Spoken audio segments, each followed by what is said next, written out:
Some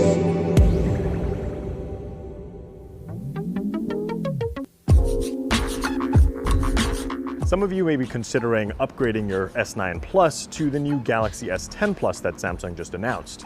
Or maybe you're thinking of buying the S9 Plus now that the S10 is out so you can get a better deal. Which one should you buy? We're comparing them both here to find out. So starting with the back, you can already see a huge difference in design between the two phones. They're about similar in size, but of course the camera module is no longer vertical like the S9 Plus over on the left. Instead, now you have a horizontal camera setup, and that's quite similar to the Galaxy Note 9. And of course, you can also see there's two cameras in the S9 Plus, whereas the S10 Plus has triple cameras. So one of the new things is a 16 megapixel ultra-wide camera, which is paired by the same exact 12 megapixel standard lens with a variable aperture and a 12 megapixel telephoto lens. Those two are the same as the ones on the S9 Plus, so really that extra ultra-wide 16 megapixel camera is what's new there. Gone is also the fingerprint sensor, which leaves a pretty minimal looking back on the back of the S10 Plus. It's now built underneath the display here. It's called an ultrasonic in-display fingerprint sensor, and now you can unlock the phone just by tapping this area, and boom, voila, it's unlocked. Of course, if you want a better visualization, that's what it looks like. And all you need to do is place your finger there and it unlocks. And that's super secure, more secure than the fingerprint sensor on the Galaxy S9 Plus. So you can use it for payments with Samsung Pay, and it's FIDO Alliance approved. So now going to the displays, it's a 6.2-inch AMOLED screen on the S9 Plus, but it's a 6.4-inch dynamic AMOLED on the S10 Plus. The S10's screen is HDR10 Plus certified, so you're getting better colors and a sharper screen in general.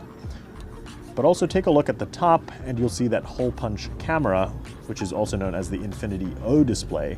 That's something new that's on the S10 Plus. Essentially, Samsung has gotten rid of the bezels around the top and the bottom, slimmed them down to be able to put the camera so that it looks like a hole punch on a piece of paper. It's basically floating. And that has the benefit of giving you that slightly bigger screen size, 6.4 again versus 6.2 on the S9 Plus. The Galaxy S10 Plus now also natively reduces blue light exposure by 42%, and that's all done without needing some kind of yellow filter. So blue light exposure at night can lead to disruptions in your sleep, which can affect your health, so having that natively built into the screen is a plus. So I'm going to open the camera app on both phones. Now check out this cool little animation that's going to pop up on the top right of the hole punch camera on the S10 Plus. That's a pretty neat feature that you can't have on this phone because it's not a dynamic AMOLED screen.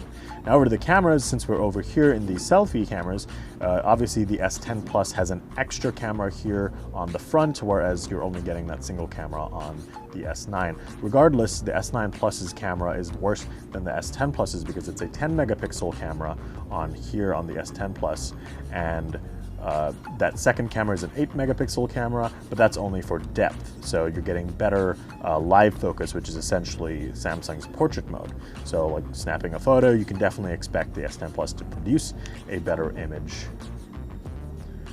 Of course, that's not the best example, but of course you can also use live focus to get better portrait mode effects, even though live focus is also available here on the S9 Plus as well.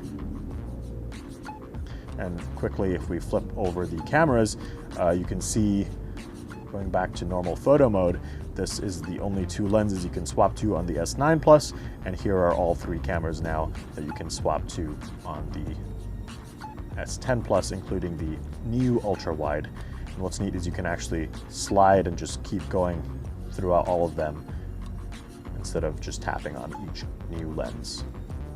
Both phones run Android Pie now. The S9 Plus just got the update very recently in the US, but that update brought One UI, which is Samsung's new user interface. So you're getting more stuff to access here on the bottom part of the screen rather than at the top. And you're also getting dark mode options so that you don't have to deal with bright white settings, especially when you open the phone and use it at night. but otherwise you're getting a pretty similar experience across the board in terms of software. It's just that the S10 Plus will likely be supported for a longer period of time, so it'll likely get Android Q as well as next year's Android version. Specs-wise, there are also just major upgrades as well on the S10 Plus. You're getting a Qualcomm Snapdragon 855 processor, so you're getting much improved speeds. And there's 8 gigs of RAM here in the S10 Plus version versus the Snapdragon 845 on the S9 Plus and 4 gigs of RAM. There is also an 12 gigs of RAM option on the S10 Plus if you opt for the 512 gigabytes version or the 1 terabyte option. The Galaxy S10 Plus has a bigger battery. It's a 4100 mAh battery as opposed to the 3500 mAh battery on the S9 Plus. They both support wireless charging, but there's a new feature called wireless power share that lets you charge other devices, other Qi-enabled devices, with the back of the phone. So all you need to do is place another Qi-enabled product on the back of the S10 Plus and it'll just start charging. There you go. So that's a quick look at the Galaxy S10 Plus and the Galaxy S9 Plus. Now the Galaxy S10 Plus has a couple new features as well. There's Wi-Fi 6, which is the next generation Wi-Fi technology. There's a couple new AI upgrades in the camera as well and in the software. And it also supports a vapor chamber cooling system for better heat dissipation, so you can have slightly better performance over the Galaxy S10. Of course, the prices are also different. This originally launched at $840, but you can obviously find it for a lot cheaper now. But the Galaxy S10 Plus will set you back $1,000. It does come with a little more storage than this one did initially, so there is that to consider. But overall, we think the features in the new Galaxy S10 Plus are definitely worth the money, but we'll be doing a full review to find out.